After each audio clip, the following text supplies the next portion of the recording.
أعوذ بالله من الشيطان الرجيم. بسم الله الرحمن الرحيم. وقال الملك ائتوني به فلما جاءه الرسول قال ارجع إلى ربك فاسأله ما بال النسوة التي قطعن أيديهن إن ربي بكيدهن عليم. اور کہا بادشاہ نے لے آؤ اس کو میرے پاس. پھر جب پہنچا اس کے پاس بھیجا وہ آدمی، کہا لوٹ جا اپنے خاوند کے پاس اور پوچھ اس سے کیا حقیقت ہے ان عورتوں کی جنہوں نے کاٹے تھے ہاتھ اپنے. میرا رب تو ان کا فریب سب جانتا ہے. قال ما خطبكن إذ راوتن يوسف عن نفسه قلنا حاش لله ما علمنا عليه من سوء. قالت امرأة العزيز الآن حصحص الحق أنا راودته عن نفسه وإنه لمن الصادقين. ذلك ليعلم أني لم أخنه بالغيب وأن الله لا يهدي كيد الخائنين. کہا بادشاہ نے عورتوں کو کیا حقیقت ہے تمہاری جب تم نے پھسلایا یوسف کو اس کے نفس کی حفاظت سے.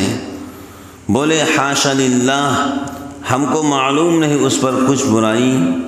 بولی عورت عزیز کی اب کھل گئی سچی بات، میں نے پھسلایا تھا اس کو اس کے جی سے اور وہ سچا ہے. یوسف نے کہا یہ اس واسطے کہ عزیز معلوم کر لے بے کہ میں نے اس کی چوری نہیں کی چھپ کر، اور یہ کہ اللہ نہیں چلاتا فریب دغا بازوں کا. حضرت یوسف علیہ السلام انتہائی پاک دامن تھے، اور جس وقت بادشاہ نے خواب دیکھا تو درباریوں میں لوگوں نے کہا یہ خواب گرتے رہتے ہیں، اس کی کوئی حقیقت نہیں. لیکن وہ بندہ جس کو یوسف بن یعقوب نے خواب کی تعبیر بتلائی تھی کہ ایک جو ہے سولی پر چڑھا دیا جائے گا اور ایک بادشاہ کو جو ہے انگور کی شراب پلائیں گا، تو جو رہا ہوا تھا اس کو اچانک آپ کی یاد آئی اور اس نے بادشاہ حضور سے کہا کہ بادشاہ سلامت، جیل کے اندر ایک قیدی ہے یوسف بن یعقوب، بے قصور ہے اور اللہ تعالیٰ نے ان کو خواب کی تعبیر کا علم دیا ہے. آپ اگر کہیں تو میں ان سے خواب کی تعبیر پوچھ کر آتا ہوں. تو بادشاہ نے حکم دیا یوسف کو جیل خانے سے نکالا جائے اور دربار میں لایا جائے. چنانچہ بادشاہ کا کوئی قاصد بادشاہ کا پیغام لے کر جیل خانہ پہنچا. حضرت یوسف علیہ السلام چاہتے تھے کہ پہلے وہ معاملہ صاف ہو جائے. جو کچھ عورتوں کا معاملہ تھا جنہوں نے اپنے ہاتھ کاٹے تھے، پہلے ان کی حقیقت بادشاہ کو معلوم پڑ جائے تب میں باہر آتا ہوں. جنہوں نے ہاتھ کاٹ لیے تھے اس میں بہت سے حکمتیں ہیں. اللہ تعالیٰ اپنے انبیاء کو جیسے دین کامل عطا فرماتے ہیں، ایسے ہی عقل کامل اور معاملات و حالات کی پوری بصیرت بھی عطا فرماتے ہیں. اللہ تعالیٰ حضرات انبیاء علیہ السلام کو دین کی کامل سوچ اور بصیرت اور حکمتیں اللہ رب العالمین حضرات انبیاء علیہ السلام کو مکمل عطا فرماتے ہیں. یوسف علیہ السلام نے شاہی پیغام سے یہ اندازہ کر لیا کہ جیل سے رہائی کے بعد بادشاہ مصر مجھے کوئی اعزاز دیں گے. یوسف جانتے تھے میں بے قصور ہوں، اور جب بے قصور جیل سے باہر نکلتا ہے تو کوئی نہ کوئی اس کو اعزاز ملتا ہے. کیونکہ یوسف نے کوئی چوری نہیں کی تھی. حضرت یوسف علیہ السلام نے جو ہے شاہی گھر میں رہتے ہوئے چھپ کر کوئی ایسا کام نہیں کیا تھا جو ایک مجرم کرتا ہے۔ ارے بات سمجھ رہے ہیں؟ تو یوسف علیہ السلام سمجھتے تھے مجھے کوئی اعزاز ملے گا۔ اس وقت دانش مندی کا تقاضا یہ تھا کہ جس عیب کی تہمت ان پر لگائی گئی تھی اور جس کی وجہ سے جیل میں ڈالا گیا تھا، اس کی حقیقت بادشاہ اب سب لوگوں پر پوری طرح واضح ہو جائے اور ان کے برات میں کسی کو شبہ نہ رہے۔ بولو کیا نہ رہے؟ شک و شبہات بہت بری چیز ہے۔ ان کی برات میں، ان کی پاک دامنی میں کسی کو شبہ نہ رہے، ورنہ اس کا انجام یہ ہوگا کہ شاہی اعزاز سے لوگوں کے زبانیں تو بند ہو جائیں گی، مگر ان کے دلوں میں یہ خیالات کھٹکتے رہیں گے، یہ وہی شخص ہے جس نے اپنے آقا کی بیوی پر دست درازی کی تھی۔ بھائی شاہی اعزاز تو مل جائے گا، لیکن لوگوں کے دل میں کھٹکتا رہے گا یہ وہی شخص ہے جس نے اپنے بادشاہ کے بیوی پر دست درازی کی تھی۔ بات سمجھ گئے نا؟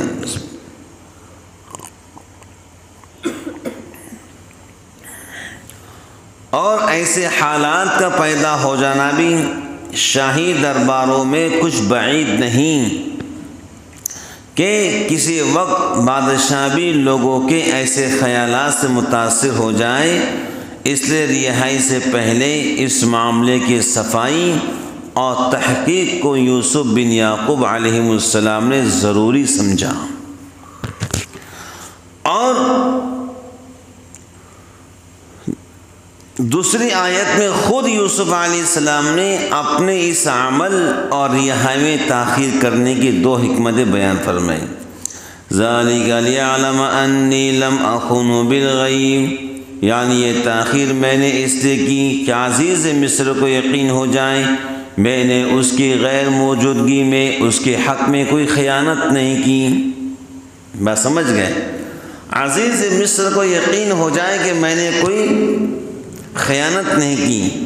عزیز مصر کے یقین دہانی کی زیادہ فکر اس لیے ہوئی، یہ بہت بری صورت ہوگی کہ عزیز مصر کے دل میں میری طرف سے شبہات رہے اور پھر شاہی اعزاز کی وجہ سے وہ کچھ نہ کہہ سکیں، تو ان کو میرا اعزاز بھی ناگوار ہوگا اور اس پر سکوت ان کے لیے اور زیادہ تکلیف دہ ہوگا۔ وہ چونکہ ایک زمانے تک آقا کی حیثیت میں رہ چکا تھا، اس لیے یوسف علیہ السلام کی شرافت نفس نے اس کی اذیت کو گوارا نہ کیا، اس کی پریشانی کو۔ اور یہ بھی ظاہر تھا جب عزیز مصر کو برات کا یقین ہو جائے گا تو دوسرے لوگوں کے زبانیں خود بخود بند ہو جائیں گی۔ بھائی شاہی اعزاز ملنے کے بعد بھی عزیز مصر کے دل میں کھٹکا رہے گا، وہ شک و شبہات یوسف بن یعقوب دور کرنا چاہتے تھے۔ پہلے تحقیق کرو عورتوں نے ہاتھ کو کیوں کاٹا تھا۔ بات سمجھ گئے نا؟ دفاع کا انسان کو مکمل حق ہے کہ وہ دفاع کرے۔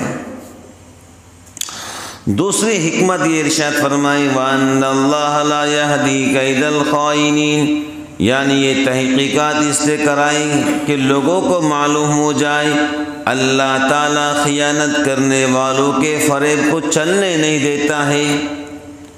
بھئی جو خائن ہوگا، خیانت کرے گا، اس کے دغا کو، فریب کو اللہ چلنے نہیں دیں گا۔ جھوٹ کچھ دن چل سکتا ہے لیکن ہمیشہ چل نہیں سکتا، سچائی ہمیشہ چل سکتی ہے، یہ بات کو یاد رکھو۔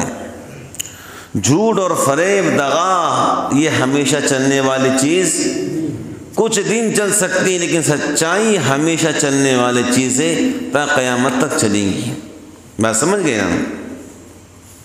وَأَنَّ اللَّهَ لَا يَهْدِي كَيْدَ الْخَائِنِينَ، جو امانت میں خیانت کرتے اللہ تعالیٰ ان کے دغا کو چلنے نہیں دیتا۔ اس کے دو مطلب ہو سکتے ہیں، ایک یہ کہ تحقیقات کے ذریعے خیانت کرنے والوں کے خیانت ظاہر ہو کر سب لوگ متنبہ ہو جائے کہ خیانت کرنے والوں کا انجام آخر کار رسوائی ہوتا ہے، تاکہ آئندہ سب لوگ ایسے کاموں سے بچنے کا اہتمام کریں۔ دوسرے یہ معنی بھی ہو سکتے ہیں، اگر اسی اجتماع کی حالت میں یوسف علیہ السلام کو شاہی اعزاز مل جاتا تو دیکھنے والوں کو یہ خیال ہو سکتا کہ ایسی خیانت کرنے والوں کو بڑے بڑے رتبے مل سکتے ہیں۔ بات سمجھ گئے؟ اس سے ان کے اعتقاد میں فرق آتا ہے اور خیانت کی برائی دلوں سے نکل جاتی ہے۔ بہرحال مذکورہ بال و حکمتوں کے پیش نظر یوسف علیہ السلام نے رہائی کا پیغام پاتے ہی فوراً نکل جانا پسند نہیں کیا، بلکہ شاہی انداز سے تحقیقات کا مطالبہ کیا۔ شاہی انداز سے، کیسے کیا بولو؟ شاہی انداز سے تحقیقات کا مطالبہ کیا۔ پہلی آیت میں اس تحقیقات کا خلاصہ مذکور ہے، قال ما خطبکن اذ راوتن یوسف عن نفسی، یعنی بادشاہ نے ان عورتوں کو جنہوں نے اپنے ہاتھ کاٹ لیے تھے حاضر کر کے سوال کیا، کیا واقعی جب تم نے یوسف سے اپنے مطلب کی خواہش کی؟ بادشاہ کے اس سوال سے معلوم ہوا کہ اس کو اپنی جگہ یہ یقین ہو گیا تھا قصور یوسف علیہ السلام کا نہیں ہے۔ بادشاہ قطفیر بھی جانتا تھا کہ قصور یوسف علیہ السلام کا، بولو بھائی، قصور یوسف علیہ السلام کا نہیں ہے، ان عورتوں کا ہے، اسی لیے یہ کہا تم نے ان سے اپنے مطلب کی خواہش کی۔ اس کے بعد عورتوں کا جواب قرآن نے کہا، قلنا حاشا للہ ما علمنا علیہ من سوء، قالت امرأة العزیز الآن حصحص الحق انا راودته عن نفسی وانه لمن الصادقین، یعنی سب عورتوں نے کہا حاشا للہ، ہمیں ان میں ذرا بھی کوئی برائی کی بات معلوم نہیں ہوتی۔ تمام عورتوں نے کہا حاشا للہ، ہمیں ان کے اندر کوئی برائی معلوم نہیں ہوتی۔ عزیز کی بیوی زلیخا کہنے لگی، اب تو حق بات ظاہر ہو گئی، میں نے ان سے اپنے مطلب کی خواہش کی تھی، بے شک یوسف سچے انسان ہیں۔ تمام عورتوں نے کہا کہ یوسف سچے انسان ہیں، ہم نے اپنا مطلب ان سے نکالنا چاہا لیکن یوسف سچے اور امانت دار ہیں۔ اب جب بیگمات مصر نے کھل کے بات کہہ دی، بات کھل کے بادشاہ کے سامنے آ گئی، درباریوں کے سامنے آ گئی، تو اب زلیخا بھی گھر سے باہر نکل کر دربار میں آ کر صاف صاف لفظوں میں کہا یوسف سچے آدمی ہے، میں نے اپنا مطلب ان سے نکالنا چاہا لیکن وہ امانت دار انسان ہے۔ بات سمجھ گئے؟ حضرت یوسف علیہ السلام چاہتے تھے کہ شاہی رتبہ مل جائے گا، لیکن شاہی اعزاز کے بعد بھی بادشاہ لوگوں کے دل میں کھٹکتا رہے گا، یہ وہی بندہ ہے جس نے بادشاہ کے بیوی پر دست درازی کی، اپنا مطلب پورا کر کے بھی اس کو شاہی اعزاز مل رہا ہے۔ یا پھر لوگ یہ سمجھیں گے کہ کرپٹ زندگی گزارو اور شاہی اعزاز کو پاؤ، جو آج کل سیاست کے اندر ہو رہا ہے، جو جتنا کرپٹ ہوگا وہ ماشاءاللہ آگے بڑھتا جائے گا۔ بس سمجھ گئے؟ اللہ تعالیٰ خیر فرمائے۔ حضرت یوسف علیہ السلام نے تحقیقات میں عزیز مصر کے بیوی کا نام نہیں لیا تھا۔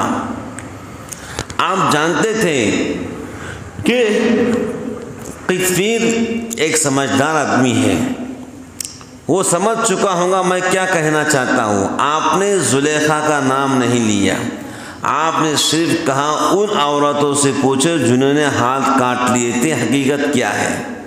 بس سمجھ گئے؟ مگر اللہ جب کسی کو عزت عطا فرماتے ہیں تو خود بخود لوگوں کی زبانیں ان کے سچائی اور صفائی کے لیے کھل جاتی ہے۔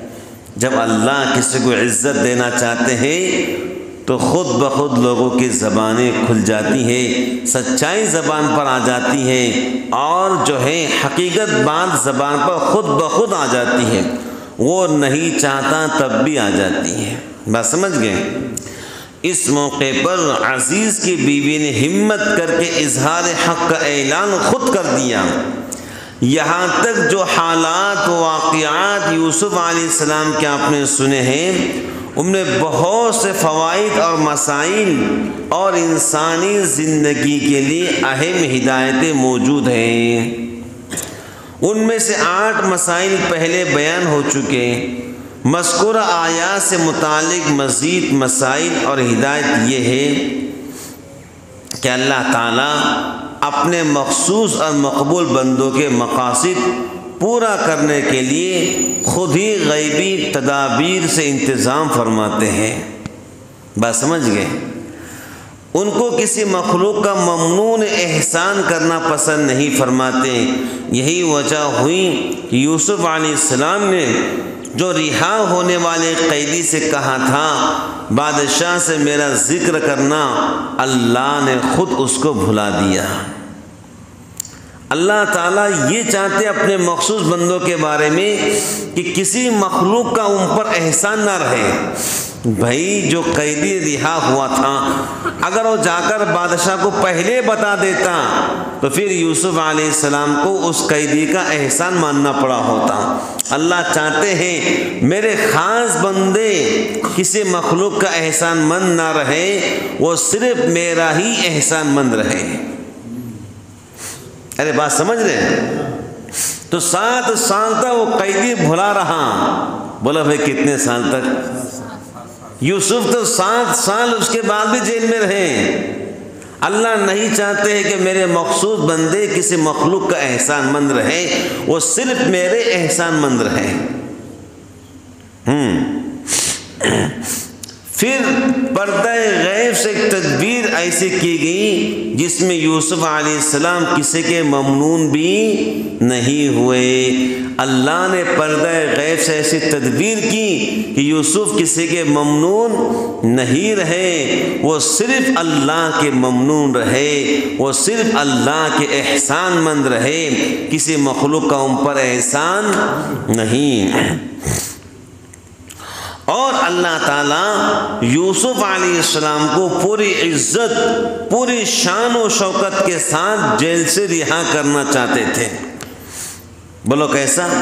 پوری عزت، پوری شان و شوکت کے ساتھ یوسف جیل سے باہر آئے۔ ایسا نہیں کہ منہ چھپاتے باہر آئے۔ یوسف تو پوری شان و شوکت کے ساتھ، پوری عزت کے ساتھ اور پورے پروٹوکول کے ساتھ باہر نکلے ہیں۔ اس کا یہ سامان کیا کہ بادشاہ مصر کو ایک پریشان کن خواب اللہ نے دکھلایا۔ بولو بھائی کیسا خواب دکھلایا؟ 7 موٹے بیل، 7 دبلے بیل، 7 ہری بھری خوشے، 7 سوکھے خوشے۔ یہ عجیب خواب ہے۔ کیسا خواب بولو؟ ایسا عجیب خواب اللہ نے دکھایا کہ دربار کے اندر کوئی بھی اس کی تعبیر دینے والا نہیں تھا، بلکہ درباریوں نے کہا تھا کہ ایسے خواب گرتے رہتے ہیں جو یوں ہی ہوتے ہیں۔ نہ سمجھ گئے نا؟ جس کے تعبیر سے اس کے درباری اہل علم و فن عاجز ہو گئے، اس طرح ضرورت مند ہو کر یوسف علیہ السلام کی طرف بادشاہ کو رجوع ہونا پڑا۔ بلکہ کیا ہونا پڑا؟ 10واں مسئلہ اس میں اخلاق حسنہ کی تعلیم ہے کہ رہا ہونے والے قیدی نے یوسف علیہ السلام کا اتنا کام نہ کیا کہ بادشاہ سے ذکر کر دیتا۔ ان کو مزید 7 سال قید کی مصیبت میں گزارنے پڑے۔ اب 7 سال کے بعد جب وہ اپنا مطلب تعبیر خواب کا لے کر حاضر ہوا تو عام انسانی عادت کا تقاضا تھا کہ اس کو ملامت کرتے، اس پر خفا ہوتے کہ تجھ سے اتنا کام نہ ہو سکا، مگر یوسف علیہ السلام نے اپنے پیغمبرانہ اخلاق کا اظہار فرمایا کہ اس کو ملامت تو کیا، اس قصے کا ذکر تک بھی نہیں کیا۔ یہ اخلاق پیغمبروں کے۔ بھائی تو نے میرا ایک کام نہیں کیا، جو میں نے تجھ کو 7 سال پہلے کہا تھا کہ بادشاہ کو میرا ذکر کر دینا، تو نے اتنا بھی کام نہیں کیا۔ وہ قیدی تو ضرورت مند بن کر آیا تھا، لیکن یوسف علیہ السلام کے اخلاق، با کمال اخلاق، کیا وہ ذکر تک بھی نہیں کیا، پوچھا تک بھی نہیں تو نے کیوں نہیں کیا، تو نے کیوں کیا، خاموش رہے، اس کا تذکرہ نہیں کیا۔ اس لیے بزرگان دین بعض وقت گھر کے اندر کچھ باتیں ایسی ہوتی ہیں جو نظر انداز کرنے کی ہوتی ہے۔ بولو کیسی ہوتی ہے؟ بھائی گھر میں کچھ نقصان ہو گیا تو بعض وقت میں نظر انداز کرنا پڑتا ہے، چھوڑ دو، سمجھ گئے؟ ہاں، بہت مرتبہ ایسا ہوتا کام نہیں ہو پاتے ہیں، لیکن سامنے والے بندے پہ غصہ بھی نہیں کرنا پڑتا ہے، چلو بھائی خاموش ہو جاؤ، برداشت کر لو، بات سمجھ گئے؟ ہاں، 11واں مسئلہ اس میں یہ ہے کہ جس طرح انبیاء علیہ السلام اور علماء امت کا یہ فریضہ ہے، وہ لوگوں کی آخرت درست کرنے کی فکر کریں، ان کو ایسے کاموں سے بچائے جو آخرت میں عذاب بنیں گے۔ اسی طرح ان کو مسلمانوں کے معاشی حالات پر بھی نظر رکھنا چاہیے کہ وہ پریشان نہ ہو۔ جیسے یوسف علیہ السلام نے اس موقع پر صرف تعبیر خواب بتا دینے کو کافی نہیں سمجھا، بلکہ یہ حکیمانہ اور خیر خانہ مشورہ بھی دیا کہ پیداوار کے تمام گیہوں کو خوشوں کے اندر رہنے دے اور بقدر ضرورت صاف کر کے غلہ نکال لے تاکہ آخر سالوں تک خراب نہ ہو جائیں۔ یوسف علیہ السلام قوم کے لیے فکر مند بھی تھے۔ بھائی جس قوم نے آپ کو جیل میں ڈالا، اسی قوم کے لیے اب حکیمانہ مشورہ دے رہے ہیں کہ گیہوں کو جو ہے مکمل مت نکالو، جتنی ضرورت ہے اتنی اومی سے نکالو، ضرورت نہیں ہے اسی میں رہنے دو تاکہ کیڑا نہ لگے، اور جب ساتھ دشکال کے پڑنے والے ہیں اس کے اندر تم کو تمہارا اناج ملتا رہے۔ یہ ہے پیغمبر کی شان کہ وہ اپنے امت کے بارے میں فکر مند رہتا ہے۔ بہرحال اب کل انشاءاللہ الرحمن بات آئیں گی نفس کے تعلق سے اور یوسف علیہ السلام کے تعلق سے، جو انشاءاللہ ہم سب کے لیے بہت کارآمد ہے اور بہت بہترین قرآن کریم کی ہدایت ہم سب کے لیے ہے۔ اللہ تعالی ہم سب کو عمل کی توفیق عطا فرمائے، آمین۔ وآخر دعوانا ان الحمد للہ رب العالمین۔